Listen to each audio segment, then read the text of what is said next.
Mga usoserong tagapanood, ayan, maglalagay tayo ngayon dito ng magic tiles.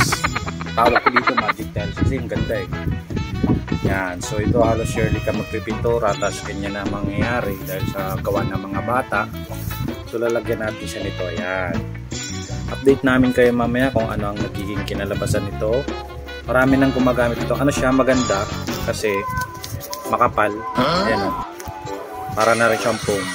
So mamaya tingnan natin na ang nagiging kinalabasan. Okay, let's start!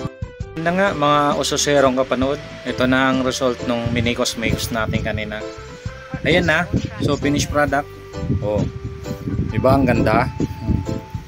Yan, oh. So para na rin siyang original tiles. So meron pa ano lang to, 20 piraso. Ayan, 12 pesos yung isa. So medyo kinapos tayo ng binili, bali dagdagan na lang natin ulit. Bili ulit tayo nito sa Shopee. So ngayon sa mga magtatanong, sesend ko na lang yung link. Tingnan na lang. Ayan, ang ganda. Ang ganda.